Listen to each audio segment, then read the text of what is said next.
All right. Right. So, Paul, dude, I appreciate you and your time, dog. It means more to me than you know, because I saw your content for the first time, I think like a month ago. My friend put me onto it because I started talking to him about like some vegan shit. Because that's all I feel like the media will put out, on Netflix. It's all agricultural. You're horrible. You're causing global warming. I'm like, fuck, like, what do I do? So then he shows me your account. I'm like, I need to ask this dude's opinion. So I appreciate you putting out what you put out, man. I'm sending it to my mom recently too.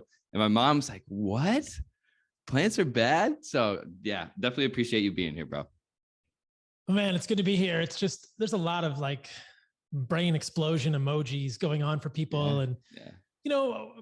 I think it's good to question the norm. It's good to question our assumptions because when I went to medical school, the first day of medical school, they tell you 50% of what you're going to learn over the next 4 years of medical school is going to be wrong 4 or 5 years after you graduate. And then you graduate medical school and you question the norm, and the medical community loses their shit. They lose their mind that you are questioning the mainstream, medical dogma. It's so crazy. I feel like they feel like they are right, because they heard it in one spot. So they're like, well, no, he's wrong because it was in my book that I'm right, Exactly. And yeah, but what people don't understand is that number one, mainstream medicine doesn't have it all figured out because a lot of people are still super sick. I mean, you're young. I'm a little older than you, but I know a lot of people who have autoimmune disease, who have all kinds of chronic illness. I'm in my mid 40s. I'm 44. I'm going to be 45 next month. I bet you in your early 20s know people who have reflux or GI issues, whether it's, a thyroid issue or, gas and bloating, or you might even know people who have ulcerative colitis or Crohn's colitis or some kind of colitis. A lot of people, probably have irritable bowel syndrome, but don't talk about it. So, I mean, there's a lot of young people who have either reflux or GI issues or autoimmune issues. It could be eczema, it could be psoriasis. Western medicine clearly doesn't have it all figured out. And, this extends into the nutritional realm as well. And we can talk about all of it. There's a lot of things that people still suffer with. And we got to keep asking the questions so that people can stop suffering. So have you ever looked into like the school curriculum being founded in 1913 by John D. Rockefeller? Do you have any awareness on that topic? You might know more about the substantiation of that. I remember seeing that in a documentary a couple of years ago. And it was, the supposed idea that Rockefeller created this school curriculum to make us all into good workers and prepare us for 9 to 5 jobs. So from my brief understanding of it, I did like 1 day of research on it.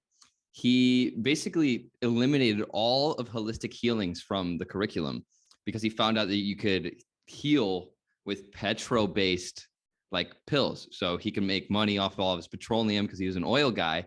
So he would give grants to the medical industries to only study what he wanted them to study. And then it all ties into like big pharma and the food. So it's always like a money game. And I'm curious to like what your perspective of it is being through the whole like school system. Yeah. So I'll tell you this much. So I went to physician assistant school first. I was a ski bum for 6 years after college, and I was all in the American West. Then I went back to PA school at George Washington in DC, did cardiology for 4 years as a PA. Then I went back to medical school at the University of Arizona. So I kind of went to medical school 1.5 times. Mm-hmm. And throughout all of it, essentially 99.99, that is not an exaggeration, that is not hyperbole, % of what you learn is pharmaceutical-based decision trees and paradigms. There's very rarely any discussion of what the root cause of an illness is. You're never challenged to ask a patient, tell me about your diet, or what do you think is causing your disease? You're never even challenged to think, what do you guys think causes cancer? These are some of the brightest minds in the country, right? These are people in medical school who work their asses off. Never once were we challenged, what do you guys think causes cancer? I wish they'd asked us that in medical school. My classmates we would have all shit a brick. We're like, that's not going to be, is that on the step 1? Like, what do we do? What do you guys think causes autoimmune disease? I would love to see medical students cogitate on that question. Like, what is causing illness? We were never asked that. We were never really taught to think about diet with any sort of precision, or we were never taught to ask people, what do you eat? Like, show me a dietary recall. What's your breakfast? What's your dinner? What's your lunch? How late do you eat? Do you do intermittent fasting? Do you eat junk food? Do you think about your water? Do you swim in pools of chlorine? Do you wash your clothes and garbage stuff? Like, we never thought any of that lifestyle stuff. How much sun do you get? Do you like what you do? Do you sleep on a toxic mattress? Does somebody smoke in your house? Are you near a road? Are you under power lines? We never thought about that stuff. An endless amount of factors that it could be, right? I mean, it's just, I think the lack of awareness, right? Because no one's ever been taught to ask for the root cause. So they're putting Band-Aids over these bullet wounds because our whole lives, I feel like we've been programmed to listen to what our doctors are telling us to be absolute truth, right? But do they even know the truth? So I want to know when you got like engulfed in this, because I saw you went vegan for 7 months. Like 15 years ago. Yeah. So many hot minute ago. Different lifetime ago. Yeah. So that was actually embarrassingly, that was when I was a physician assistant. So right when I was a physician assistant in cardiology, I kind of went down this vegan rabbit hole and started reading about raw veganism. And I wasn't just any run-of-the-mill vegan. I was a raw vegan. I was like the ultimate vegan. I didn't cook anything. I had a Vitamix. I made kale smoothies every day. That had to have sucked, man. That had to have sucked. It was horrible. It was horrible. I had the worst gas ever. It was miserable. Tired. Were you tired? Yeah, I was pretty tired. I didn't sleep well. And I was 25 pounds of lean muscle mass lighter. I weighed myself the other day. I'm 5'9", 165-ish. I'm pretty lean. You're the same height as me. I'm 138 right now. At 5'9". Okay. Yeah. So I weighed what you weigh as a vegan. That's what I weighed. You're giving me hope. So 5'9", 130. So when did you wake up and you were like, okay, let's go completely animal-based? And you went carnivore and then animal-based, yeah? Yeah. So it's been kind of a gradual progression. So I remember one day I was eating probably some bullshit sprouted almonds or something. And I was listening to a podcast, or I was listening to a speech probably on YouTube. This was even before podcasts, probably. And I was listening to a talk, and Jeff Bland from the Institute of Functional Medicine was talking about a book of life and what was written into our DNA as humans in our evolution. And something kind of clicked. A light bulb went off in my head. And I thought, wait a minute. I've been ignoring anthropology. I've been ignoring ethnography. I've been ignoring millions of years of human evolution, that we really have a good sense of what humans did and what we ate and what we sought out and what the most desirable foods were for humans. And we can even look at current anthropology. I went and visited the Hadza in Africa last year and spent time with some of the last living hunter-gatherers on the planet. You'd have to ignore all of that to be a vegan. You have to ignore all of that to not eat meat, because it's very clear that throughout our evolution, meat being meat and organs, eating the animal nose to tail, has been, if not the single greatest catalyst in the development of the human brain from a primate brain, one of the biggest changers. I would say it's probably the biggest mover. And there's an interesting graphic that you can look at, the size of the human brain. And you can look at us from Australopithecus. We're like 4 million years ago, Australopithecus. This is that Lucy fossil. Apparently, they played Lucy in the Sky of Diamonds all the time in camp when they were excavating this Lucy fossil, this Australopithecine skeleton from 4 million years ago, very close to where I was at the Hadza. It's at the Olduvai Gorge, which is also in Tanzania. Where is the Hadza? The Hadza are in Tanzania. They're like near Lake Eyasi in Tanzania. So is that just like the middle of Africa? Yeah, it's kind of like the center eastern part of Africa. Yeah, there's a rift valley there. Yeah, yeah. When did this happen? The Hadza? The Hadza? Well, I went to visit them in February of 2021. That was like prime COVID, no? Or that was prime COVID. Yeah, wow. But I'm surprised you managed to get all the way to Africa. Yeah, you could get into Tanzania. They let you get into Tanzania, but that was in the middle of COVID. Yep. And you guys, you ate a baboon, right? I ate a baboon and a baboon's brain. Holy shit! What was that like? It was intense, man. But I had been reading about the Hadza, so I'll just back up. So the Hadza are thought by many anthropologists to be the direct descendants of the original Homo sapiens. So we had Australopithecines 4 million years ago, then Homo habilis, Homo erectus, maybe 2 million years ago. There's a massive increase in the brain size from Australopithecines to Homo erectus and Homo habilis. And then probably Neanderthal broke off 600,000 years ago. Then Homo sapiens arrived 350,000 years ago. And you just see the brain size going up and up and up between all those species. Have you ever heard of the stoned ape theory? Have you ever looked into this? Yeah. What are your thoughts on that? It's interesting. It's one of these theories, Dennis McKenna, like you can't disprove it, but I think I mean, look, psilocybin is a fascinating molecule. I've been in cow pastures and seen different varieties of psilocybin containing mushrooms growing. I've used psilocybin containing mushrooms in my life in the past. It definitely changes neurochemistry and it 100%. changes the way our neurons connect, but it doesn't give humans more nutrients or more calories to grow a bigger, more complex brain. So did psychedelic mushrooms, for lack of a more specific term, play a role in human evolution? Probably. We probably ate them. Yeah. Were they the single greatest catalyst? I would argue against that. So kind of what you're saying is you can't have the development with the psilocybin alone without the calories. Without the calories and without the unique nutrients. And that's the point I was kind of hinting at earlier. We know that humans became hunters like 2 million years ago. Real hunters, not just scavengers. Australopithecines, Lucy, probably scavengers, probably throwing rocks at, vultures or hyenas or small animals that were on a kill and scavenging, maybe breaking open the bone marrow or breaking open the brain. But what we really have good evidence for is that 2 million years ago, humans began throwing things at animals that were stone-tipped spears and maybe even using arrows, but I think that probably came a lot later. But we were at least using stone-tipped spears. We have stone, we have bifacial tools called Acheulean tools. We have cut marks on bones. We have animal wounds that are from stone-tipped spears 2 million years ago. And you see mass animal grave sites and basically kitchens where there's discarded fragments of animals. That is when the human brain began to grow. And you think, what are the nutrients found in meat and organs? Because these guys are eating nose to tail. They're not getting squeamish. They're eating brains and eyeballs and tongues and spleens and pancreases and kidneys and livers. And they're eating all the muscle meat and they're eating all the fat and all the fat around the kidneys and everything, right?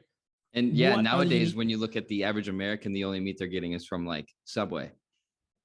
Yes, processed meat, right? That's been extracted and pulled. And yes, it's true. It's sad. But there are so many unique nutrients in the meat and organs of animals that don't occur in plant foods. And these, I think, were key catalysts for the growth of the human brain. Things like creatine, which we can talk about, carnitine, carnosine, choline, anserine, taurine, B12, K2, biotin, riboflavin. The list is heme iron. The list goes on and on and on. There's so much evidence that humans became hunters, and that was what made us human. That hunters and then humans, like hunting made us human. Eating animals made us human. It's inextricably linked with who we are as humans. There's so many lines of evidence. There's heme iron, which is a unique nutrient that we absorb that is only found in animal foods. We absorb that preferentially. There are specific versions of tapeworms that are really prefer the human host. And so there's gross lines of evidence. There's all sorts of lines of evidence that we are definitely meat eaters and that eating meat was what caused us to branch off from primates. So when I discovered that, when I realized that, when I was a vegan, I thought, what am I doing? And then that was when I started eating meat. This is to your original question. Then there was a long history to carnivore and then animal-based we can talk about. So I see you talk about plant-based chemical or defense chemicals all the time. And like for an average viewer like myself, I don't know what the hell that is. And I'm sure 95% of the people in my demographic are like, what's he talking about? Like the plant's defending itself from me? Like, then why are they edible? So can you break that down for everybody? Yeah, it's interesting to think about. So this isn't really bro science. This is well-known botany. We just never hear about it. So where are you right now? Miami. Okay, Miami. Do you have a window? Can you see any trees or are you in like a concrete jungle? Yeah. There's actually a lot of trees in Miami. You been? No, I've never been. Actually, was just stuck there in the airport, but I've never been to Miami. I think you'd actually like Miami. Have you gone up to those trees and just tried to eat the leaves? No. Why not?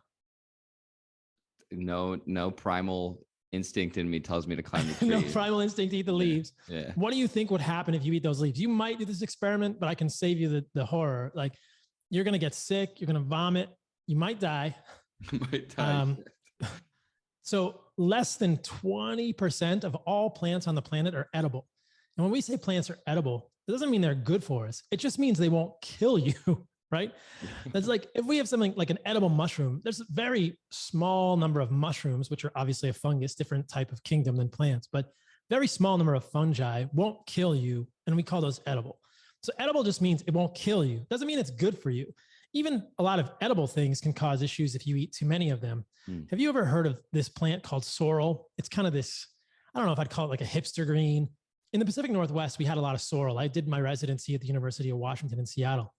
But people have died from eating sorrel or sheep sorrel because it's so high in this compound called oxalates. Without getting super technical, it's this organic chemical, it's a dicarboxylic acid that actually forms the basis of many kidney stones in the human body, calcium oxalate kidney stones. But oxalates occur in many of the common vegetables that we eat, quote unquote, but sheep sorrel is very high in oxalates. Rhubarb leaves. Did you ever have a rhubarb pie growing up? No. Yeah. Do you know what rhubarb is? No idea. Okay. Rhubarb is the stem of a plant, but you can't eat the leaves because the leaves are so high in oxalates. They'll cause massive problems. They'll cause vomiting, diarrhea, kidney stones. There's documented cases in the medical literature of people getting kidney failure from doing green smoothie cleanses. So because they did bunches of green smoothies with spinach, so here's like the oxalate bomb. You put spinach and you put turmeric and you put almonds, and maybe you throw in some rhubarb leaves or, something else. Like those are super high in oxalates. And a lot of people can't absorb they can't even deal with that many oxalates. And they either will precipitate in the kidneys as kidney stones after they are absorbed, or they'll accumulate in the joints and cause joint pain. But oxalates are just one of these chemicals in plants that are not so good for us. So I think that we have to back up one step and ask, why do we think plants are good for us in the first place? We're all kind of told this by our mothers and our grandmothers, but why do we think plants are good for us in the first place? And then kind of walk it back and understand that, wait, plants have a goal, and that goal is to move their DNA to the next generation, like ours, right? You see a little insect, and the goal of that insect is to find another little insect and to do like insect sex and make little baby insects. And then the goal of plants is to make seeds, which then they move somewhere else, either in a fruit or little whirly bird things that fly off the trees. But the goal of plants is to move their DNA to the next generation. And in order to do that, they have to protect their leaves, their stems, their roots, and their seeds. Because if all of that was really nutritious and really tasty for humans and insects and animals, there would be no plants. There would be no balance between animals and plants. And animals and plants have coexisted on the earth for probably 500 million years. 500 million. When I was talking about Lucy, I was talking about 4 million, 2 million years. 500 million. 100x that, right? 500 million years. Animals and plants have been co-evolving, and there's been this animal-plant chemical warfare where primordial animals, insects would eat plants, and plants would say, oh shit, these animals, these insects are eating me. I better develop some defense chemicals. And so the plants that had defense chemicals would survive better. Then insects would get better detoxification mechanisms in the liver. This warfare has been going on. So we think about walking into the grocery store and seeing all of the vegetables, and they're colorful, and we think, oh, those are just good for me. The more I eat of those, the better. But in fact, those are just the least toxic of the massively toxic plants in the world. But those are still toxic for a lot of people, and they still contain many defense chemicals that can accumulate. So I saw you say broccoli and kale are the same plant, right? Do they have a vegetable or a fruit that comes from broccoli and kale, or is it just a plant that like shouldn't be eaten? There's no fruit that comes from that plant. It's a brassica family plant, and I think it just goes to seed. It becomes like, if you've ever seen it in your garden, I've seen these gardens in the Pacific Northwest of kale that goes to seed. It doesn't really, it sends up a flower, doesn't make a fruit. It just goes to seed. And then I think the seeds like blow out or get dispersed in the wind. So here's what I think of when you say like eat the fruit, not the plants. So like a palm tree, for example, the coconut would be the fruit of the tree, right? And you're not going to eat sort of the branch of the tree. Yeah. A mango tree or a papaya tree is a better example. We can talk about coconut. Coconut's kind of a nut. It's like the big hard seed. Okay. I think of like the soft fruit that's like sweet on the outside. So I'm in Costa Rica right now. I went surfing with my friends this morning. We're getting into mango season, and we stopped on the road because my buddy said, oh, there's a bunch of mangoes on the road. So we just stopped in the middle of this dirt road in Costa Rica. You were just in Costa Rica. We jump out of the car. We all grab a bunch of mangoes and we put them in the car, and I actually ate one, with breakfast this morning. So you can tell that's a colorful, sweet kind of coating pulp on top of a hard seed. That's a fruit of a mango plant. And the mango plant, the tree is telling you, they have these kind of lobulated green leaves. They're clearly saying, don't eat the leaf, don't eat the stem, don't eat the bark, don't eat the roots. It just wants you to eat the fruit, and it doesn't want you to eat the seed. The seed is hard and protected. It just wants you to eat the fruit and then move it 20 or 30 feet away and then drop it in a pile of poop or just drop it off there. And then you've done what the plant wants. It put all the energy into making the fruit. All the energy is conserved in life. That's why I don't think that the stoned ape theory could be the only theory. calories are precious, precious in life. Today we have this excess of calories, right? Most people get too many calories or the wrong type of calories. But evolutionarily, calories are precious, and calories are precious for plants. They can only make so many from the sun. They make glucose from the sun. They're not going to waste energy making a fruit unless it helps move their DNA to the next generation. So yeah, a coconut's a little different. A coconut is actually kind of like a seed. It's a nut, which it's like an exposed seed. So the coconut seed, you've probably seen this in Hawaii or some other places. That's actually an exposed seed, and the whole thing grows. And it's not actually a fruit per se. It doesn't have like a sweet part. My point is saying that the coconut flesh has digestive enzyme inhibitors. A lot of nuts and seeds, the plant babies, the actual parts of plants that are the most protected, have a lot of digestive enzyme inhibitors, and they mess with trypsin and other digestive enzymes in humans. So I've seen you talk about nuts problems. And why nuts are not good. Want to dive into that? This is the reason. So nuts are seeds. People think of seeds like, oh, like a chia seed or a hemp seed. Yeah, but a seed is a plant baby. A seed is something you planted in the ground and it grows, right? So wheat is a seed. Oats are a seed. That we just call them grains, or we call them nuts, or we call them beans, but they're all seeds. You know, if you plant a red kidney bean in the ground, you get a beanstalk. That's a seed, but you call it a grain, a nut, a bean, or a seed. So nuts are a type of seed. And remember that all seeds are sort of the culmination of all of the plant's reproductive efforts. That plant goes through years and years of gathering sunlight, making glucose, moving that glucose through the phloem and the xylem, the plant arteries up and down to the roots, putting energy into the seed, creating this complex genetic machinery, enzymes, all the plant DNA is in there doing all this stuff, making a plant baby. That's a culmination of that.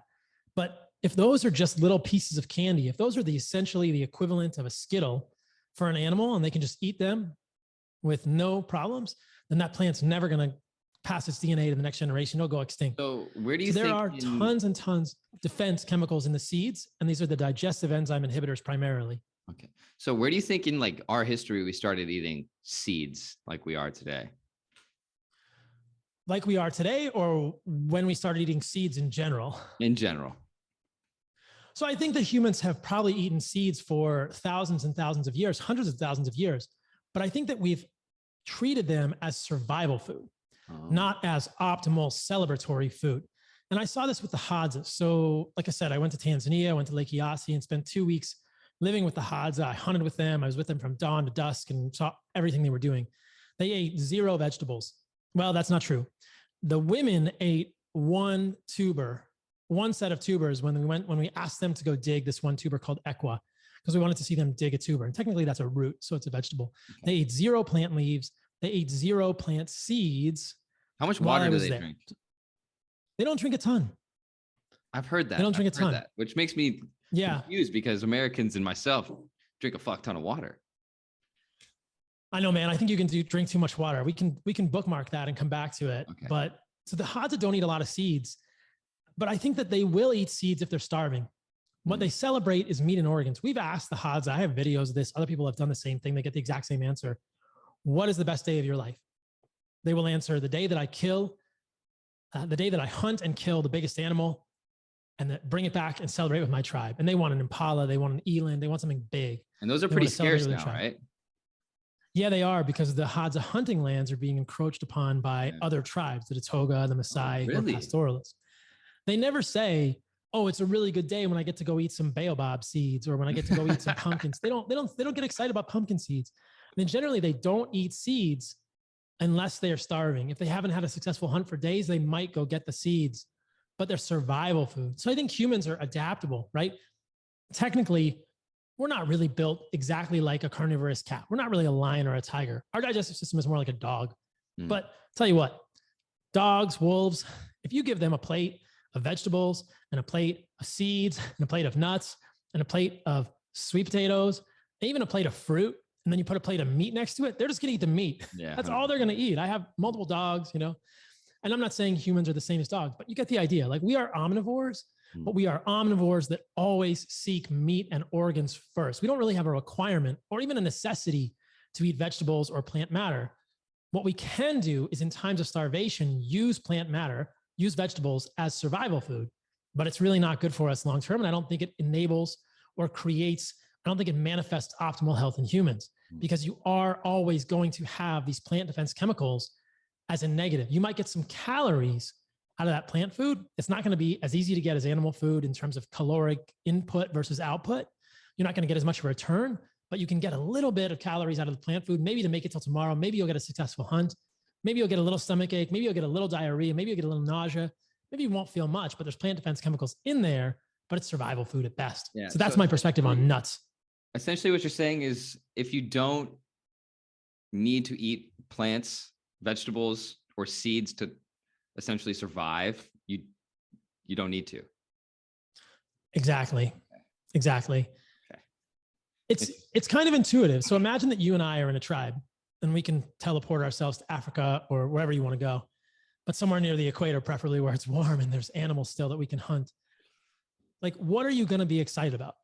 You're going to be excited about hunting and killing an animal, and we can actually talk about vegan and vegetarians and their cognitive bias. But if you're not a vegan or vegetarian, you don't have some cognitive bias against eating an animal, I can tell you, and you can tell me if you disagree with this, but intuitively, I think you're going to be excited, like, oh, let's get some meat, respectfully, gratefully, but let's get some meat. If we find a beehive and we can make a fire, you're going to be excited about some honey. And if there's some ripe fruit, you might be excited about eating that. And that's kind of where it ends. Yeah, I think humans understand intuitively, like, you want meat. You might not be excited about organs. I definitely feel like you're lying to yourself if you feel like you disagree with that. You know what I mean? Because every human, when you get a nice steak, like, I've been excited to that since I was a kid. Like, just intuitively, like you said, I feel like you're lying to yourself if you don't prefer meat over kale. And some people will say, but I love vegetables. And I say to them, do you like vegetables or do you like the salad dressing you put on vegetables? And would you just eat the salad dressing by itself? Because the salad dressing has sugar or salt or some kind of oil in it. Yeah. Yeah. Seed oils, which is something else we can talk about. Like, show me the person who really honestly likes vegetables by themselves more than meat. And that person is probably out there and they probably have a lot of cognitive bias but I think the majority of the population, we can even just go by, majorities. I think a massive majority of the population would choose a steak over bland, even steamed plain kale any day of the week. So it's no question. I want to know how like tight are you on the diet? Like, do you ever just like try someone else's food because it looks really good? If it's like a vegetable, or like, are you super strict? I'm only eating meat and fruit. I don't cheat. And I'll tell you, because I think it's kind of my personality. You leverage your foibles for the good, right? I think that I am just built to be disciplined and built to be like, this is what I'm doing. This is what I believe. I don't look at cookies or vegetables as temptation. I know they're going to make me feel badly. And so I just never do it. No ice cream? I actually did some content. What's that? No ice cream? No ice cream. Although, think about it. You can make ice cream in a good way, because you could make ice cream from raw milk with honey, which I think is a great thing for humans. So it's raw milk, like, is that the kefir that you can get at Whole Foods? Well, kefir is fermented milk. It's either cow milk or goat's milk. There's a special strain of bacteria that makes it kefir. So here in Costa Rica, I get raw goat's milk from my buddy. And I ferment it into kefir.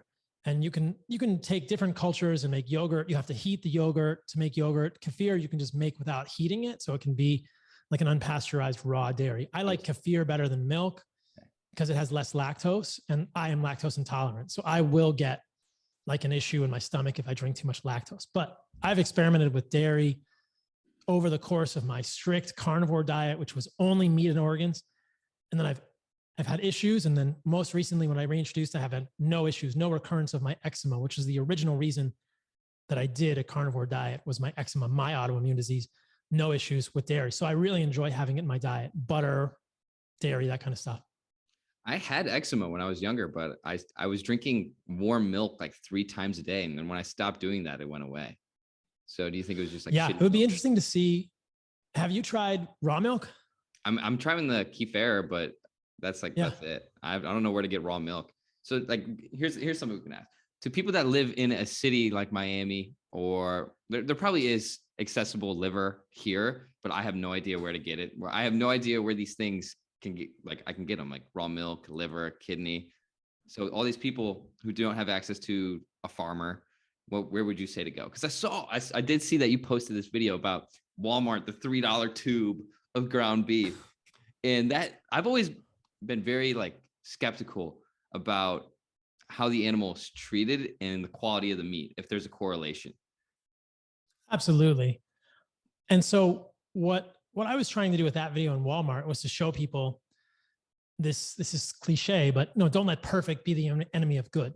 Of course, you know, the big sausage rocket tube that I had in that video, which is literally the size of like my arm. It's like a 2.5 foot long. There's no way this is good meat. $4 for that shit. No, it's not the best meat, but in my opinion, even mediocre meat is pretty nutritious for humans and would improve someone's diet. So I wanted to show people that they could eat meat and they could eat fruit and they could eat honey for less than $10 a day to remove all the barriers. I did another video on my channels. This is how to eat animal-based, how I eat animal-based, which is meat, organs, fruit, honey, raw dairy for less than $25 a day. That's the highest quality. So I'm getting grass-fed beef, I'm getting organic fruit, I'm getting local raw honey, and I'm getting local raw goat's milk kefir. I can do that for less than $25 a day. I think people see the way I eat and they think that guy must be rich because he spends over $100 a day on his food. Nobody can do that. But I wanted to remove all of that, all of those barriers for people ideologically, and also tell them you can eat animal-based. You can eat what I believe are the most nutrient-rich, the least toxic foods on the planet, meat and fruit, for humans for less than $10 a day. So there's no excuse for people. Now, if people don't have $10 a day to spend on food, you probably could eat this way on food stamps. I mean, I know you could spend your food stamps getting meat and fruit. So none of that was organic at Walmart. That meat was not the best kind of meat, but it's way better, in my opinion, than junk food. Agreed. And let's be honest, nobody spending $10 a day on their food total is buying just vegetables. I can't say no one, but like very few people are vegans for less than $10 a day, right? So what are people buying at the lowest income level? They're buying junk food. They're buying ho-hos and moon pies. Doritos. They're buying garbage. So I'm saying, okay, if it's between junk food and commercially raised beef, absolutely commercially raised beef is what I'm going to eat every single day. There's a better way to treat the animal. There's a better way to raise the animal. Absolutely. There's definitely healthier options, but let's get people off of junk food that they're spending $10 a day on because they're buying Pop-Tarts and Twinkies and ho-hos and cereal. Doesn't that drive you crazy? That gets under my skin, you know, because it's like the people who shouldn't be eating the things they're eating are usually the only people eating it, you know, like Coca-Cola, junk food, those cheese balls. So how do you walk into a store shirtless? I also want to talk about this. I'm always seeing you barefoot and shirtless in stores. I'm like, how does he not get yelled at for this shit? Wait, you just went to Hako. Did you? Yeah, so in Hako, you could have gone into any grocery store you wanted in Hako, I bet, shirtless and barefoot. Hako, so right now probably. I live in Santa Teresa. Hako, yeah, probably. Right now I live in Santa Teresa, Costa Rica. We filmed yesterday at the Mega Super here. And I'm in there barefoot and it's a beach town, man. You just walk in barefoot and shirtless. I'm never in the States doing that. I was wearing my Kayla's bullshit shirt. You ever get any reactions with that shirt? I just made a new one. So I just started wearing it and I haven't gotten as many. I think people see it and they're afraid to talk to me. Sometimes people see me filming and they're like, what is that guy doing? He's wearing a Kayla's bullshit shirt. Yeah. So I haven't gotten a ton of reactions from it yet, but yeah, I will. What's the most frequent comment you get from like vegans and vegetarians in your comment section? I don't get a ton of hate from vegans and vegetarians. Because I feel like you have a lot of proof with everything you say. So it's hard to argue with it. I try. I mean, I've definitely debated vegans on my podcast, which is called Fundamental Health. I've had multiple vegans on who wrote books. I've had Robbie and Cyrus from Mastering Diabetes. They're vegans. And what's usually the conclusion? What's the conclusion when you guys? Okay, so this is good. So the conclusion is a little technical, but the conclusion is that the vegans always want to lean on observational studies, not actual experiments. This is the main understanding because a lot of people are not scientists, right? Not everybody went to medical school. We got engineers, we got lawyers, we got people who are maids, we got people who work, in food service. We got all kinds of people in the world. Not everybody went to medical school and understands the difference between observational research and interventional research. But the vegans want to lean on observational research, which are surveys.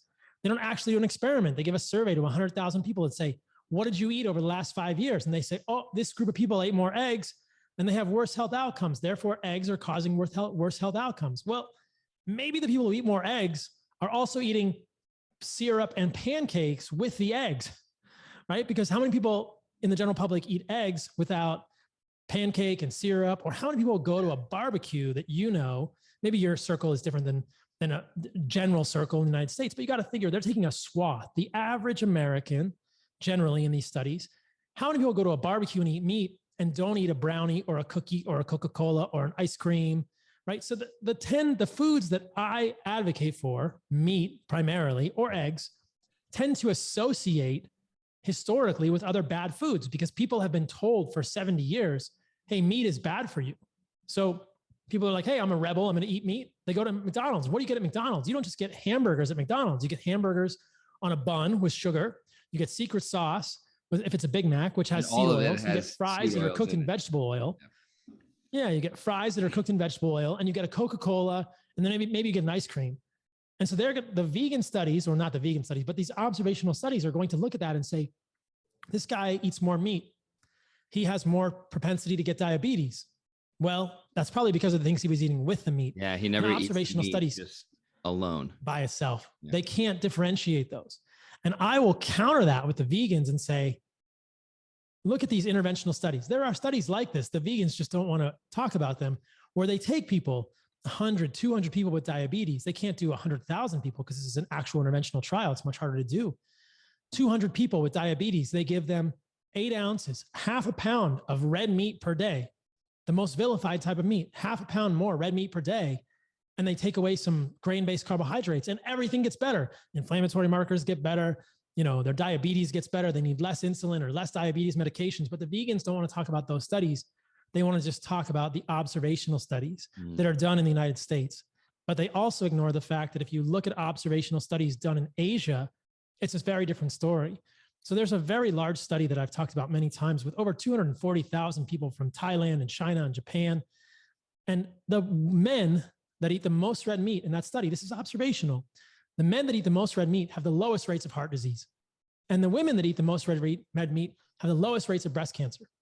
So this is what the problem with observational studies is. Oh, red meat is good for Asians, but bad for Westerners? No, it's that in the Asian countries, in the East, the narrative is that meat is associated with affluence. So who eats more meat? People that are higher socioeconomic status. And we know that people with higher socioeconomic status have better health outcomes.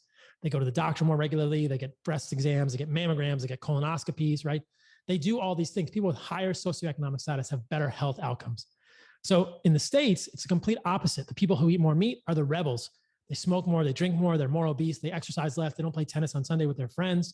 Definitely not in the sun. They're out riding their Harley and drinking whiskey with their sausage and hamburgers. That's the problem with this observational study. Here's another good one. So we concluded that most vegan arguments are observational, correct? So pretty much. I want to ask you what you think about alcohol as a whole, fermented, non-fermented, distilled. You drink? Okay, so yeah. Alcohol is a poison. It's not good. Yeah, it's not good for humans. Interestingly, humans, a lot of animals get altered. It's just something we do. I don't drink.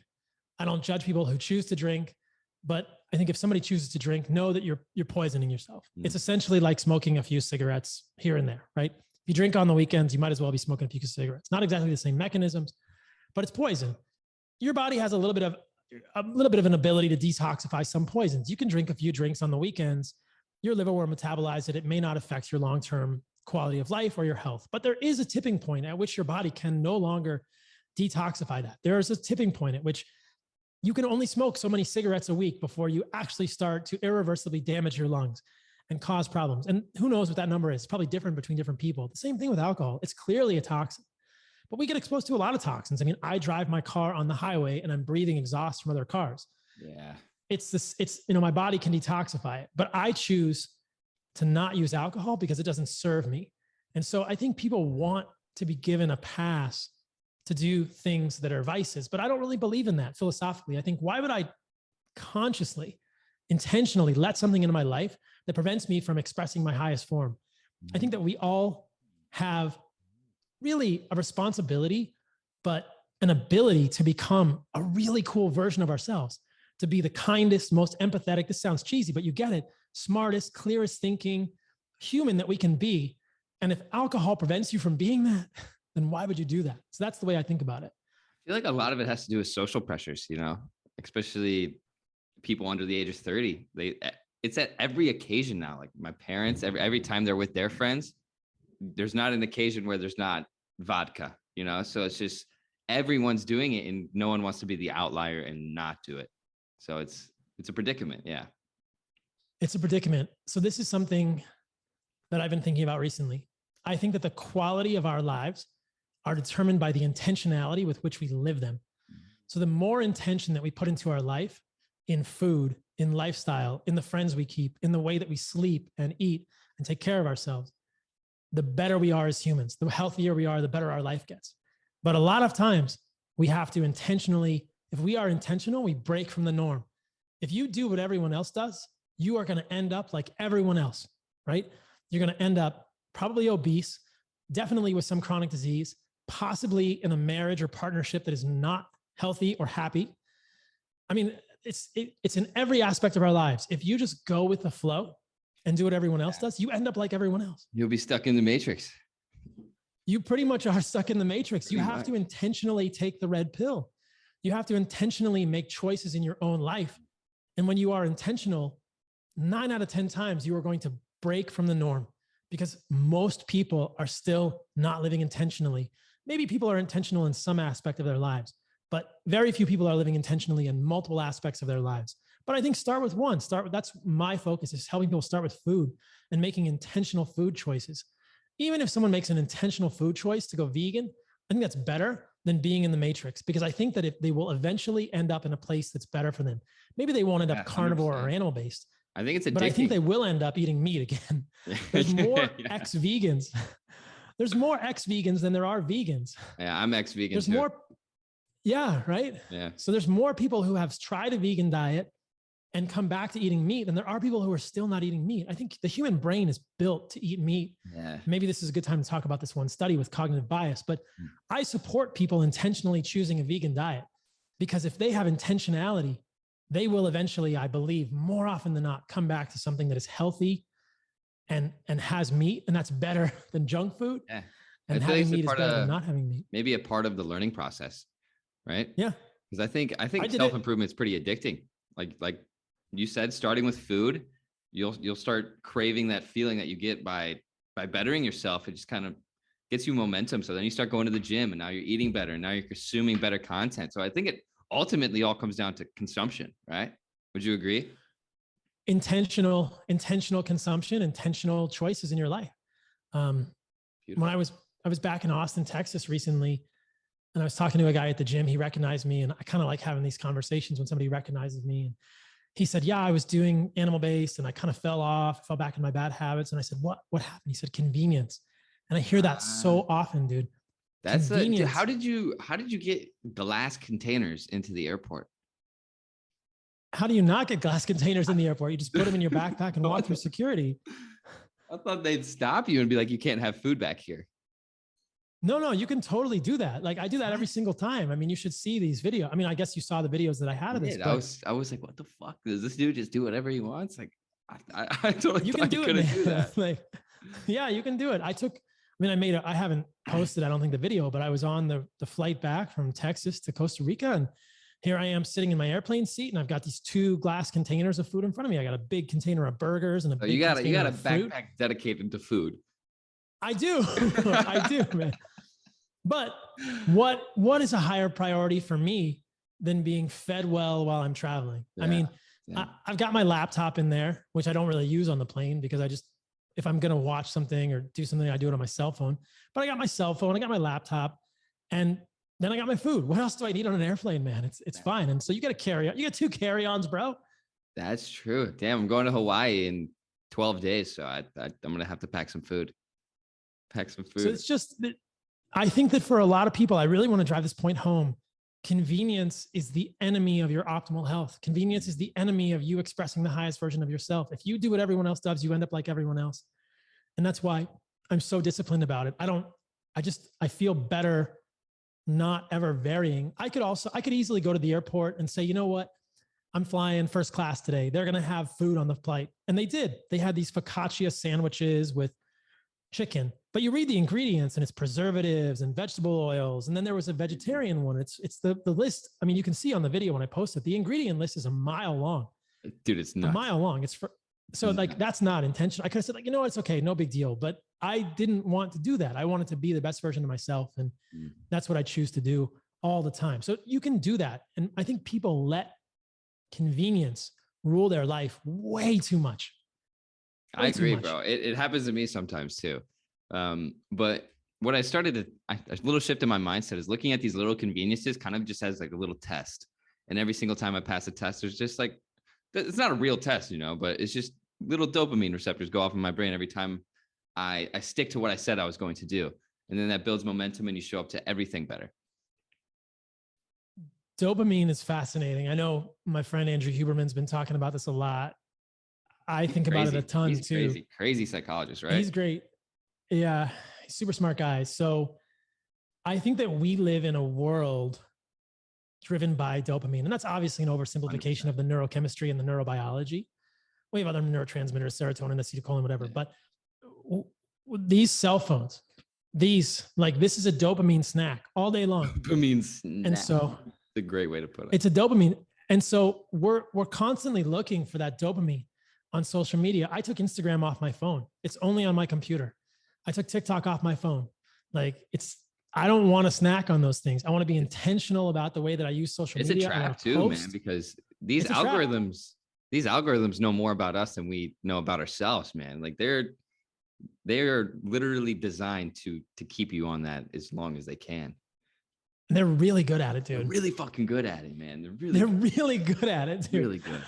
I mean, the irony of what you do and what I appreciate about what you're doing is, you're like, I think of myself in the same way. Like I'm in the matrix trying to help people pull people out of the matrix. And that may sound whatever, highfalutin or whatever, but I think it's true.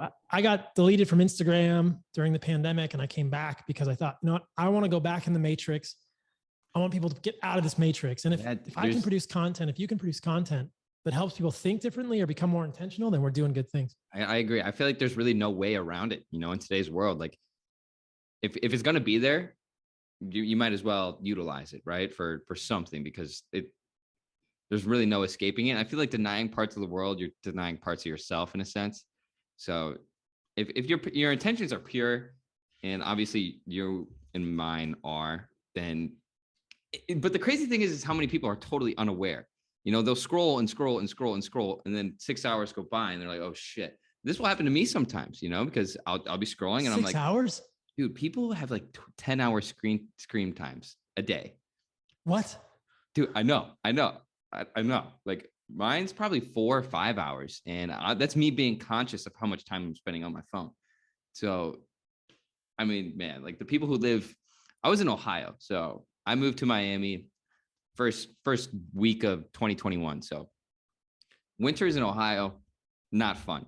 So I can't imagine all these kids who are, working on their awareness, not quite out of the matrix. Like when I was in high school, I didn't have these things competing for my attention, So now all these kids are completely lost because they have all these apps that are profiting off of their awareness and their attention.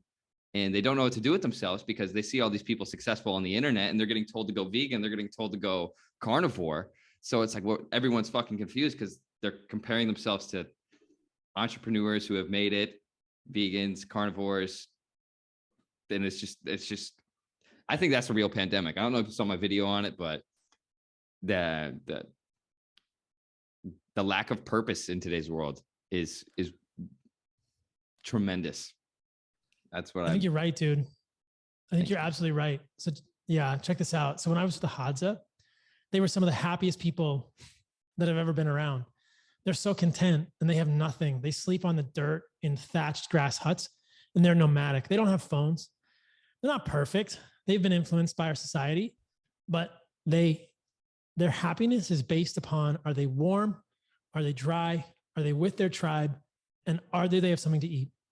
And the only time in my life, I got to experience it a little bit when I was there with them. And like I said, we hunted, we ate baboon, we ate the brains, we ate all of the animal, all the organs. The only other time I've experienced that was when I hiked the Pacific Crest Trail. Do you know what that is? Nope. It's a continuous trail that goes from Mexico to Canada. Damn. So when I was 23 or 22 years old, I hiked from Mexico to Canada through California, Oregon, and Washington. It's 2,700 miles. It took me and a buddy 3.5 months, no driving, just walking. Okay. And wow, it was one of the most joyous times in my life. And of course, I wasn't hunting my food. I had these resupplies and I ate junk food at that time in my life because we were just trying to get calories.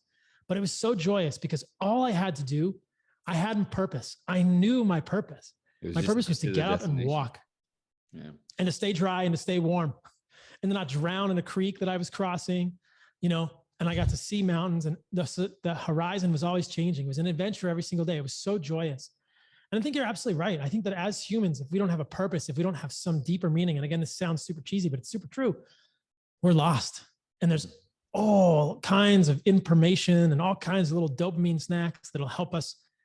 Really, it's the Matrix is the best metaphor there is, man. I think it's just all these little things that are opiates. What is it, Lenin or Karl Marx, television is the opiate of the people. Well, insert social media, insert Instagram, insert TikTok, insert YouTube, insert Netflix, insert Hulu, insert Disney Plus. Like they're all the opiates of the people now. And, you can have this, we're getting super philosophical here. You can have this deep seated on happiness and lack of purpose and lack of meaning, but you can kind of get through every day, usually by eating junk food, which is going to be another dopamine hit. And that's going to make you feel good for a short amount of time. Then you feel worse. Then you can watch TV and you can watch Netflix and kind of forget about your life and you get a little more dopamine. And so there are ways to kind of get through it, but man, it's a scary, sad thing for people. And that's why I appreciate the work you're doing. Because thanks, man. I think, I'm trying to pull people out in terms of food and you're trying to pull people out in terms of all the other stuff too. Yeah, damn near. So how do you find your balance between like the capitalistic nature of society and trying to connect to like our primitive nature? I mean, I don't think capitalism is bad. Yeah. I'm a huge fan of Bitcoin, even though Bitcoin took a big dump recently. I think it's going to be fine long-term. I'm a huge fan of Mises, and I'm a huge fan of Austrian economics. I'm not an expert, but what I've learned about it is that the free market is like an organism and you have to let the organism grow. And so I think capitalism allows for the free market and it allows the organism to grow and it will select the things that are the best. And I think that's a good thing for a lot of people. I think it's a good thing for basically our society as humans, like select the things that are good. And if you're an entrepreneur or you're a content creator and you're not making good content, your content's not going to become popular. Great. Go back to the drawing board, make better content. Yeah. Make better content. That's the way to do it. Give people more value. I think in the world that we live in, the reward that we get is commensurate with the value that we give to people. And 100%. I'm okay with that. Yeah. If I'm giving people a lot of value, I'm okay with more financial reward coming back to me, most of which I'm going to reinvest in giving more value back to people. I think Elon Musk said you get paid in proportion to the complexity of the problems you solve. So go solve some problems. Yeah. And it's people are looking for the amount of DMs I get every day, man, where it's like, yo, how do I get rich? How do I make money online? And it's just the truth behind it is exactly what you said. Like, you're not going to be very wealthy and sustain your wealth if you can't provide some sort of value over time. Give people value, make somebody's life better. Mm-hmm. And the universe will reward you, in the most cheesy hippie way. To like, that's the energy will come back to you. You make somebody's life better, the energy will come back to you. So don't focus on making money, focus on giving people value. And I'm pretty sure you'll be fine. I mean, and that's the way that societies like the Hadza work as well. They don't have money per se. They do use some Tanzanian money or whatever, because the Hadza don't use sunscreen, do they? They don't use sunscreen. No, bro. We can talk about that too. They don't use sunscreen, but they're dark skin, right? They have evolved at the equator. Tanzania is probably about maybe even closer to the equator than I am right now. I'm at the 9th latitude north right now in Costa Rica. I'm in Tanzania. I was actually south of the equator, I believe. And I think that we were probably 5 or 6. So they're very dark skinned. They have a lot of melanin in their skin. But you've probably noticed this being in Costa Rica. I've noticed this living here for the last year. Even people of Swedish descent come to the 9th latitude and they gradually make more melanin. They get tan. I am much more tan than when I got here. Yeah, dude, am I as tan? That Costa Rica sun is crazy. It's intense, but you get tan. Like right now, I can go out in the sun for hours a day here and not burn. So your body will adapt no matter what ethnicity you have, even somebody that's very fair skinned. What do you think about the correlation between seed oils and melanoma? Oh, it's fascinating. Did you see that video that I did? Yeah. Oh, it's scary. So that was a paper that I sent to my friend Andrew Huberman. I think I also sent it to Joe Rogan. It's scary, man. I'd never seen that paper until I was doing a YouTube video. I was doing a podcast on the sun for my podcast. And I found it and I thought, that's really interesting. Again, it's just a correlation. You can't draw a causative inference from a correlation, but you can generate a hypothesis. So just so people understand what we're talking about here, we're talking about corn, canola, safflower, sunflower, soybean, grapeseed oils, which are in basically everything processed in Walmart or any store you go to. If it's in a box, if it's in a bag, it's going to have seed oils. The focaccia bread sandwiches I did not eat on the plane had seed oils in them. And I strongly believe, and talk about this a lot in my research and my work, that those seed oils are evolutionarily inconsistent for humans. We would not have been eating that many grape seeds. We would not have been eating canola seeds ever because they're from something called a rapeseed. It's not even a food for humans. We would not have been eating that much oil out of corn. You have to eat tons of corn to get even the amount of oil in a tablespoon. We would not have been eating soybean oil, enough soybeans to get that much oil out of the soybeans. And when you pull the oil out of the beans, it's fragile. It gets destroyed. It gets rancid, it gets oxidized, many, many problems. But without getting too technical, I'll get a little technical. There's an 18 carbon omega-6 polyunsaturated fatty acid in seed oils called linoleic acid. And what we know about human physiology is that humans cannot get rid of polyunsaturated fatty acids. We can make saturated fats in our body and we can convert saturated and monounsaturated fats into each other. We can interconvert mono and saturated fats, which has to do with the number of double bonds in the chain of a fat molecule. We cannot get rid, we cannot add or remove very well. We can't get rid of all of the unsaturations in a polyunsaturated fat. We have some enzymatic systems that can add double bonds in polyunsaturated fats, but we can't get rid of them. We can't turn polyunsaturated fats into monounsaturated fats. Okay, so we store polyunsaturated fats, and excess polyunsaturated fats, I believe, are a major driver of metabolic illness at the level of cell membranes and the mitochondria. That was technical. I'm sorry. Yeah. I'm sitting here. I'm like, shit. So summarize what you just said to like the average American. So basically, if you eat corn, canola, sunflower, safflower, grapeseed, soybean oils, they stick in your body. Okay. Like in your blood cells or your pores? What's that? Blood cells or like your pores, your skin? Everything. Okay. Everything. They're in every single cell membrane in your body, including your fat cells. And when they accumulate in your body, they become toxic. And when the UV hits them? Yes. When they're in your skin, right? When the UV hits them, the concern is that they are fragile. They break. They can lead to free radicals and DNA damage and could potentially contribute to excess skin cancer risk or melanoma in some people. So that's the concern, is that there is either these seed oils are related to melanoma via the sun or independently, because when they're in membranes, they're fragile. The more double bonds a molecule has, the more fragile it is. Okay. This is like organic chemistry. The combination between sunscreen, seed oil consumption, what do you think? Problematic, man. The worst thing ever. And how many people are doing that, right? So many of your listeners may not be aware of there was recent lawsuits and recent science that came out with many sunscreen ingredients being implicated in cancer. So ingredients that are in a lot of common sunscreens. And then there's a lot of these phenolic ingredients and these aromatic ingredients, these complex molecules in sunscreens that absorb photons from the sun. Well, the problem is that those molecules are foreign to human biology and you absorb them through your skin. So if you go to the store and you get some banana boat or whatever you want kind of sunscreen, you put that sunscreen on your skin. This was a real revelation for me. You put sunscreen on your skin, you're going to pee it out. You're going to poop it out. Really? Yeah. So to get from your face to your butthole or to your pee, it had to go through your whole body. Wow. And those chemicals are not good for your body. They're hormonal. So do you put anything on your skin? I use coconut oil if I use anything. So coconut oil is okay, but anything that's fat soluble is basically going to get absorbed in your body. Yeah. Coconut oil will get absorbed into your skin. But it's a natural thing. It's okay. The problem, and it's a saturated fat, right? So you're putting mostly a saturated fat on your skin. Indigenous cultures have used coconut oil as a sunscreen in the past, historically, I believe. But I think that most people should not be using any sunscreen. They should be gradually adapting to the sun. Don't get burned, but gradually adapt, cover up with clothes. And if you want to use a sunscreen, use an animal-based sunscreen like tallow, which is beef fat, or coconut oil with zinc. That's really the only thing I would use. Cool.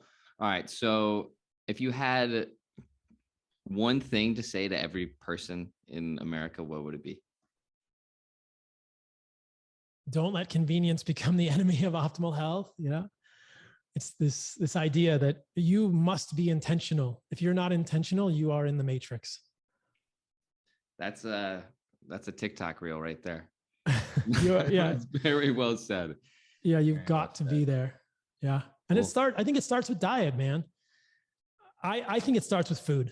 Start with food, be intentional with food, and then everything will build from there. Sometimes people start with exercise. I don't think you should start with exercise. Start with the foundation, start with food. And I think the most nutritious foods for humans are organs and meat, the animal foods, and add to that the least toxic plant foods, which are fruit, and you're there. Start with those. I challenge anyone listening to this to do that for 30 days, meat and fruit. No cheat days, meat and fruit. And by meat, I mean meat and organs. And if you can't get fresh organs, you can get desiccated organs. You know, like we make it hard in soil or whatever, you know, you can get desiccated organs, you get fresh organs, you get meat, you get fruit. Do that for 30 days and tell me it didn't work. It'll change lives. I forgot to ask you about seafood, bro. Okay. So imagine, would you rather eat a cow living in like a green field in Costa Rica, would you rather eat a cow living in a green field in Costa Rica or a cow living in downtown Tokyo? Definitely Costa Rica cow. Right. So basically we've polluted the oceans enough that all fish are living in downtown Tokyo. And the problem is that the bigger the fish, the longer the fish live, the more they accumulate heavy metals. So fish are just dirty in general. And you could eat a little bit of seafood. What about like scallops? Because they have like a shell around them. But they're pretty bad, man. They're on the bottom. They're benthic. Oh. What about like squid? I mean, you'd have to do the analysis. Squid isn't benthic. It's probably okay. It's a small thing. But octopus maybe. But like mussels and scallops, lobsters, the benthic organisms on the bottom of the ocean, they really have a lot of mercury and arsenic and cadmium in them. They're pretty bad, man. Even salmon. So check this out. I've had clients that I worked with that were eating salmon a few times a week, and I can see it on their blood analysis. Their mercury's high. This is wild salmon. They have microplastics, right? Microplastics. Oh, and they all have microplastics too. Yeah. And we don't even know what microplastics do. If you look at animal models, microplastics are horrible. They interrupt fertility. They do all sorts of problems with, you know, like mice and rats. We've never really studied them in humans. We don't know what microplastics do in humans. So fish are full of microplastics. Even the benthic organisms, scallops, those are full of microplastics. Does it mean you could never eat them? No, but I think it's a horrible time to be a pescatarian. You wouldn't just want to eat fish. I mean, Tony Robbins got I heard about that. Yeah. Heavy metal poisoning from being a pescatarian. Howard Stern, Joe Rogan has talked about elevated levels of heavy metals from eating sardines a lot. There was another really prominent person who had heavy metal toxicity from eating fish. I'll think of it. Anyway, there's a lot of people who are well known who are pescatarians thinking, oh, red meat's bad for me, like we talked about earlier, because of observational studies, heavy metal toxicity. So if you're going to eat a lot of fish, you better know what your heavy metals are. Check your blood levels. Yeah. It's bad. So I'm a huge scallop guy, so this is horrible news. I mean, just understand that they're like an indulgence, and I wouldn't eat them multiple times a week. They're delicious. I get you. But if you look it up, I mean, we could find some literature if you want to talk about it more, but they're pretty high in heavy metals. Lobster, depending where it's from, bad news. Oh, man, that's a tough scene. That's a tough scene. Well, you're in Miami, so you got the good seafood. I think like, look, it doesn't mean you never eat it. It just means don't make it the majority of your food. What do you think about bison? Bison's great. It's super lean out in Texas, outside of Austin. There's a ranch called Rome Ranch. They do regenerative farming, which is really the proper way to raise animals. And they have bison, and they're freaking beautiful animals, man. I've walked a lot of bison. I've walked next to them. They're great. I mean, these are grass-fed, grass-finished animals. Bison are legit, dude. They're fantastic. They don't usually get like too mistreated, do they? No, they don't. I guess it would depend on the ranch. Not all bison is grass-finished. You should know that. A lot of bison is grain-finished. And we don't want grains. Correct. We definitely don't want, ideally, no. If you're looking for optimal, you don't want the cattle or the bison to be finished on grains, because then they become fatter, they become unhealthy. Everything in the grains accumulates in the cattle. Just like humans probably don't do well on grains, animals don't do very well on grains either. What do you say to the argument that like some of nature's biggest animals, like gorillas, only eat plants? I actually did a reel. I don't know if we might be posting this reel today or tomorrow. So a couple of things on the gorilla. I actually looked into this. Do you know how many pounds of food gorillas eat a day? No clue. Take a guess. Like 100. Well, like 40 to 60. Holy 40 to 60 pounds, dude. Have you ever seen a gorilla's stomach? No. They don't have six packs. They have a big beer belly, and it's not fat. It's all intestines. They have this huge belly because they eat like 16, 17 hours a day, and they eat 40 to 60 pounds of food. So they're eating just all day. They're eating all day. So they have a different intestine than we do. They have a much large intestine. Humans, when the human brain grew, the large intestine shrank and the small intestine got bigger. Where do we absorb the nutrients in meat? In the small intestine. Where do we ferment plant foods? In the large intestine. So gorillas are adapted to fermenting tons and tons of plant food in the large intestine. Humans, our large intestine shrank when our brains grew. This is called the expensive tissue hypothesis, kind of balancing out the calories. If you have a big colon, it requires a lot of calories. So if you want to spare calories to make a big brain, you got to shrink the large intestine, keep the small intestine the same size or a little bit bigger, and increase your absorption of nutrients in meat in the small intestine. Then you can grow a bigger brain with the sort of net caloric surplus. But gorillas are interesting, man. No human could do what a gorilla does. That's yeah. I've been conditioned to think that gorillas had six packs. I don't know where I got. No. We gotta can you screen share? Let me find you a video here. Hold on. Let's find you a picture. Do you have permission to screen share? I don't know if I do. All right, I'll just make you the host. All right, there we go. Okay, so this is actually a post that I found. Gorilla rounded bellies. One of the most common questions we get asked is that gorilla pregnant? No. Why do their bellies look so big? It's what they eat, right? I gotta find some pictures. Hold on. So off topic, but what do you think the most sustainable path for humankind is in terms of the health of our planet? This is a great question. So I have talked about this a lot with people on my podcast. And one of the most interesting things that I've discovered is that we don't necessarily have a caloric deficit in parts of the world where people are starving. We have a nutrient deficit. So we think, we have to feed 7 billion humans. Well, this is a complex problem because have you ever read that book, Ishmael by Daniel Quinn? Nope. So there's an interesting premise in that book. What do you think happens if you feed 7 billion humans? You get 8 billion humans. Yeah. And then you get 9 billion humans. And so at some point we have to figure out either how we expand the carrying capacity of the earth, or we're ready to feed, 12 billion humans. But if you feed everyone, then there's going to be more humans, unless we all agree, like, okay, we're saying like, we only can have one baby because we're going to outstrip the carrying capacity there. So there's a complex narrative in here. You can't just feed 7 billion humans, because in one generation, you're going to have more humans and then you're going to run out of food again. The second thing is that the current food system cannot feed everyone on the planet as it is now. There's this really subtle kind of vegan propaganda that animals are not the way forward. And implicit in that is like, oh, we can feed everyone plants. Well, that's bullshit, because monocrop agriculture on the planet is destroying our land by stripping it of nutrients. You take nutrients from the ground. That makes no sense when I think about it like that, because agriculture is the leading cause in global warming, but wouldn't that just cause more land to be due to plants? Yeah, exactly. So this is the global warming conversation is another whole rabbit hole that we can go down, because cows are definitely not the major cause of global warming. It's a fallacy when you look at it. It's very miscommunicated, right?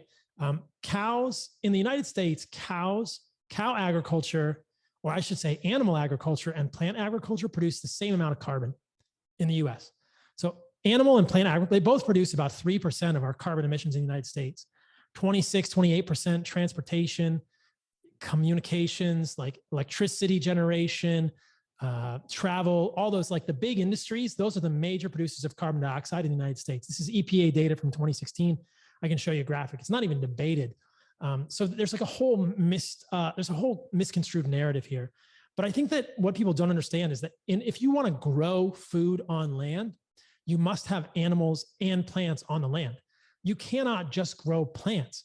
That creates land that is infertile, because all the nutrients go to the plants. You cut all the plants down, then you grow more plants, and it's just a one directional system. All the nutrients go to the plants. Well, how does it work with animals? Well, animals eat the plants, they poop and pee on the ground. The soil has an ecosystem, the soil has a microbiome.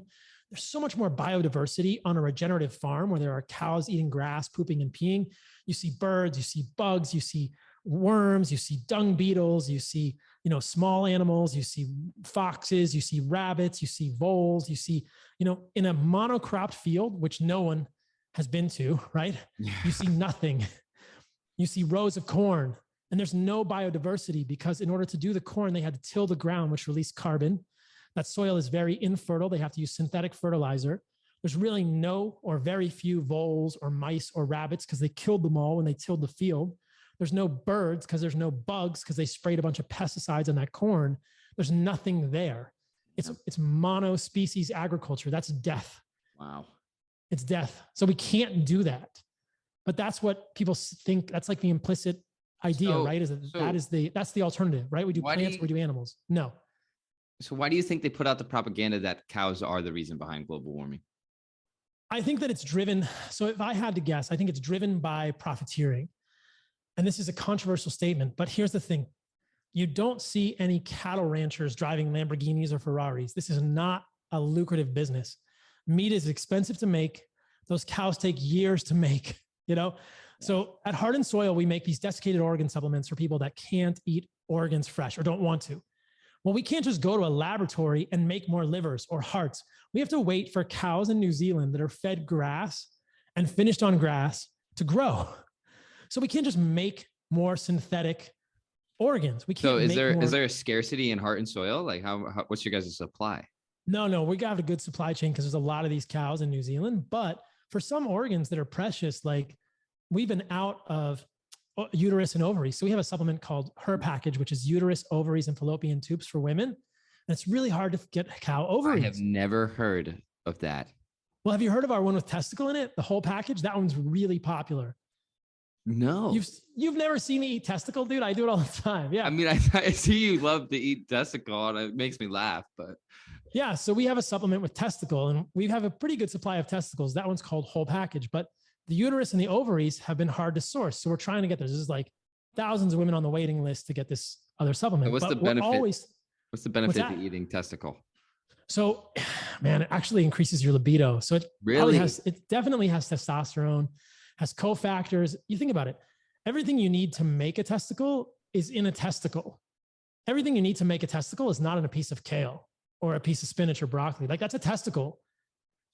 Damn. It has everything in it. How much does this whole package run for? I think it's like $60 a bottle. I'm going to have to try this. Check it out. We'll send you some. Whole package. Yeah, man, it's good. It sounds enticing. Yeah, because how many people are going to eat like raw test? I like doing it half for shot factor. I actually like the taste. But where do you buy testicle? This is the thing. That's the thing. It's really hard to get testicle. You got to have a farm here in Costa Rica. We call them huevos del toro, like Huevos del Toro. bull eggs. But you can get them. I can go up the street here to Cobano to the carniceria and they'll give me huevos del toro. I can get these big. You ever seen a bull testicle? It's like this big, dude. In Ohio, they would like dangle them off their trucks, like rubber sets of balls. They'd dangle them off their trucks. That's like actual size. That is like, true what? to scale. Never understood the point behind the. It's like the size of your fist or bigger. Yes. Like a bull testicle is bigger than your fist. It's crazy.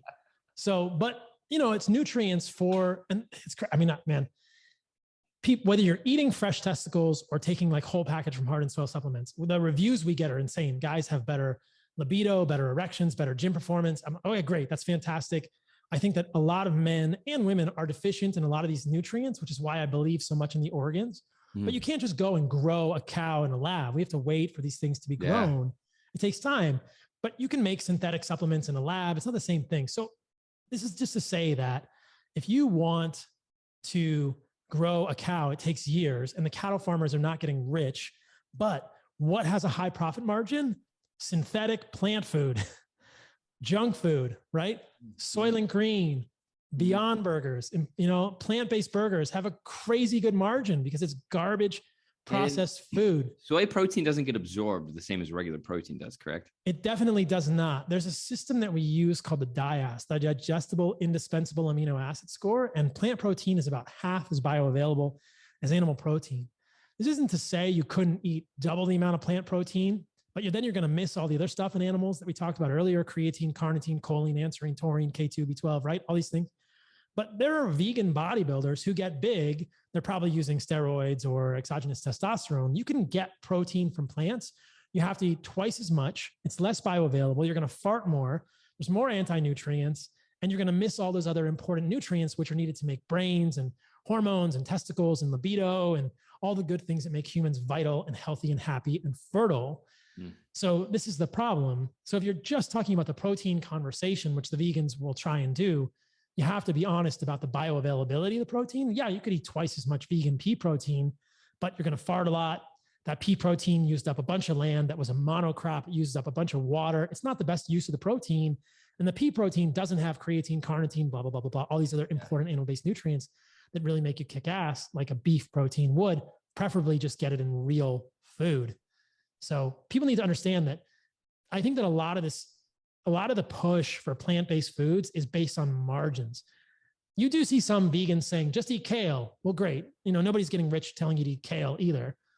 But the problem is if you try and grow kale on a field, it's a monocrop. It's decreasing the biodiversity. People don't understand that you need an ecosystem to have land on the earth that works. You were in Costa Rica. You probably have seen the biodiversity here. I don't know how it was where Beautiful. You were surfing. It's beautiful. If it was very like lush, or I know how coast kind of built up, but like here in Santa Teresa and where I'm moving next, like there's so much biodiversity. There's toucans flying in front of the house, and parrots and birds and deer and monkeys and these little like pork, or like there's all kinds of, like there's so much biodiversity here. That a jungle is biodiverse. You need a lot of species to work together. If you try and just put one species on the land on the earth, it dies. So we have to understand. So you asked me this question, which I want to make sure I answer. What is the future for humanity? I think we don't have a calorie problem. We have a nutrient problem. People are not calorie malnourished. They are nutrient malnourished. Feeding them tons and tons of rice and beans or soy protein shakes is not going to fix the problem. What people need to be healthy on this planet is meat. So how do you scale meat? You make more regenerative farms. You put animals on the land in connection with other animals, and you farm them in a certain way. And that's going to take some thinking, but there's lots of land in the US to do it. There's other places that can do it. It's probably going to take removing a lot of the corn and soy subsidies from the US government. There's a lot of political pressure behind the scenes here. They put so much fear into these documentaries, man. I know, dude. I was watching this documentary. I'm like, holy shit. Like if we don't stop eating cows, we're going to melt type shit. They've been saying that for about 50 years. Like, so let's just talk about this for a moment. I don't think it's good. I don't like driving my car behind a truck that's spewing smoke. Yeah, it's a carcinogen. You looked into that? Oh yeah, absolutely it is, right? I don't want to live in Tokyo or Beijing. I don't want to be in places. Yeah. I don't want to be in places that are polluted from auto exhaust. Yeah. But we have to differentiate auto exhaust particulate from carbon dioxide. And I think it's important that we understand our carbon dioxide inputs into ecosystems. But people have been saying for 50 plus years that there's going to be environmental catastrophes, and they haven't happened yet. So I think we all just need to acknowledge that our environmental models are not perfect. I don't think we should go about just spewing carbon dioxide into the atmosphere without thinking about it.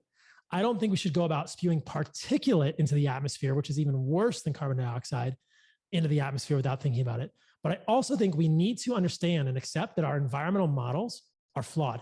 And we don't really fully understand what's happening with our environment right now. And there's a lot of fear mongering saying, oh, in 6 months, we're all going to be living on a beach and it's going to be 100 degrees. And it doesn't really happen that way all the time. We can go, that's a whole separate podcast on the environmental stuff. So what do you think the average human can do to do their part in taking care of the planet and themselves? I think be the best version of yourself. Yeah. Starts like, with the mind type thing. It starts with your mind, man. Like, be kind to somebody that you saw today in the grocery store. Like, that's where it starts. That's the virus we all need to catch. Like, be a good human. And how do you become the best human? I think it starts with your diet. And I'll tell you why. Because I notice in myself, if I eat better, if I sleep better, I'm a kinder human to my girlfriend, to my friends, to my team, right? To everyone. I'm in Costa Rica, I'm moving houses, I'm dealing with all kinds of stuff. Costa Rica, nothing goes perfectly, right? Like, I'm a much better human.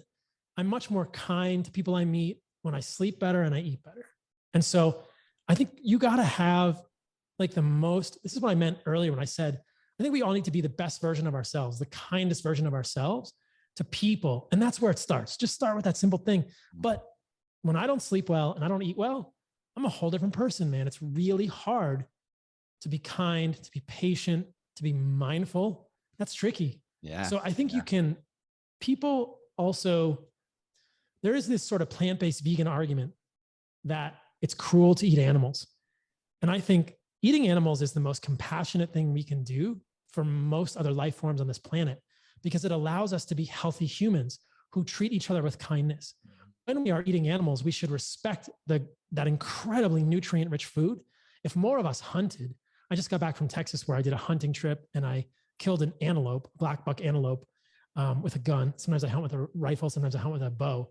But when you kill an animal with your own hands and you see that animal, you know when you are eating that meat that you should be kind and respectful and grateful. You don't forget where that meat came from.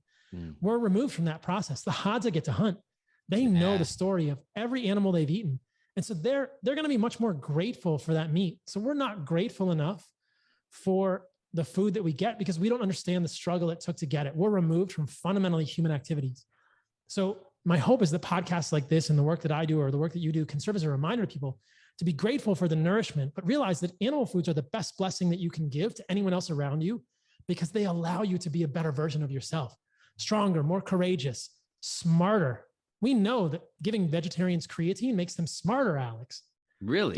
Yes, there's this great study that I talked about where they took omnivores and vegetarians and they give the omnivores creatine.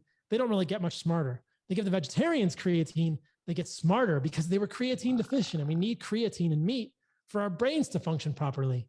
And if we're going to solve problems on the planet, we need smart, nourished, healthy humans. That's where it starts. Agreed entirely. Yeah. Yeah. Wow. So you've talked about the Hadza a lot. They seem pretty welcoming. No, you're like, yo, like, can I come over? Pretty much. You like send them a smoke signal. No. So this is the way it goes down. I have a friend who knows a guide. The guide is based in Arusha, which is a town at the base of Kilimanjaro. The guide knows another guide who lives in a town that's right near Lake Eyasi. And this second guy goes on his bicycle into the bush and finds the Hadza. Nobody knows where they are. They're nomadic. They have like 3 or 4 different camps. So he rides his bicycle before we get there into the bush to find them. And he's been going to visit them for, 10 years. So they know him. He speaks both Hadzabe and Hadzabe. Yeah, so dope. He speaks Hadzabe and he speaks Swahili. And so they can talk. And he finds them, and then he tells the guide where they are. Then we come to Tanzania, and they take us on a 4-hour car ride to this other town, Karatu, then a 45-minute car ride. Then we have to walk through the bush to find them. So that's how you find them. And then you show up and they're not untouched by humans. But the reason that they still have land is because the government of Tanzania recognizes that they are a tourist attraction, quote unquote. We were not typical tourists for the Hadza. They would probably be gone from the earth if people did not come to Tanzania to visit them. Really? So when we were there, we saw typical tourists, and I hope that those typical tourists, and by typical tourists, I mean like kind of overweight people with walking sticks who just wanted to come and see them dance and, maybe would buy some of the little wares they've made for tourists, but didn't want to go on a hike with them, didn't want to hunt with them, didn't want to sit by the fire with them at night, didn't want to be there at 6 a.m. when they wake up, and huddle in the cave with them and then go hunt, at 6 a.m. Nobody's doing that except us. But we were really lucky to get to do that. So the reason the Hadza still have land is because the Tanzanian government recognizes that this is something to be protected. When I talk about the Hadza, sometimes people say, oh, here you are, you're culturally appropriating, you're killing their culture by going to visit them. The only reason they exist is because people like us go visit them, and what they can teach us is something that we shouldn't forget. How many are in the Hadza? Is it like a good sized group? So there's probably around 1,000 Hadza in Tanzania. And those are traditionally living Hadza. So there's also other tribes in Tanzania, the Maasai. There's thousands of Maasai, but the Maasai are pastoralists. They have animals. The Hadza are really unique because they don't have animals. They hunt every single day. Sometimes they take a rest day, but they're hunting. Yeah, they're hunting and gathering. They're some of the most truly hunting and gathering peoples left on the planet. They're not perfect. They've been influenced by humans. They smoke tobacco. They smoke marijuana. Yeah, where do they get that? Where do they get the weed? They trade from other tribes. You're anti-weed though, I saw, right? I am anti-marijuana primarily because of the way it disrupts male and female hormones. Really? Mm-hmm. And there's good evidence that even cannabidiol can damage DNA and cell culture. So my take on marijuana was that it's medicinal for some people. It can help with anxiety. It helps with nausea. It helps with appetite in cancer patients, but it doesn't correct the root cause. It's a Band-Aid. It's a medicine. I think plants are medicine. They're not food. So this is something that maybe I should have stated at the beginning of the podcast. I don't see plants as entirely antagonistic for humans. And I don't claim that plants have zero benefits for humans. But I think that when we're thinking about plant foods, we need to understand that a lot of them are not food. They might be medicine in some situations. And Hadza and other cultures will use vegetables as medicines. The one time I saw them eat a plant root was when one of the guys in the group had diarrhea on a sick stomach. They dig up this root. Here, it's probably anti-parasitic or something. That's crazy. Yeah. So they'll use vegetables as medicine. So plants are medicine. They're not really the best food for humans. They're survival food. They're medicine and survival food. So yeah. Shit. Gotta stop smoking. Do it every now and then. I think let's talk about it for a moment. Why do you use marijuana? Sometimes when I'm just super stressed and you get caught up in the motions, it kind of like zones you out and puts you into the moment. You're just like, right. You can be there temporarily. Right. Okay.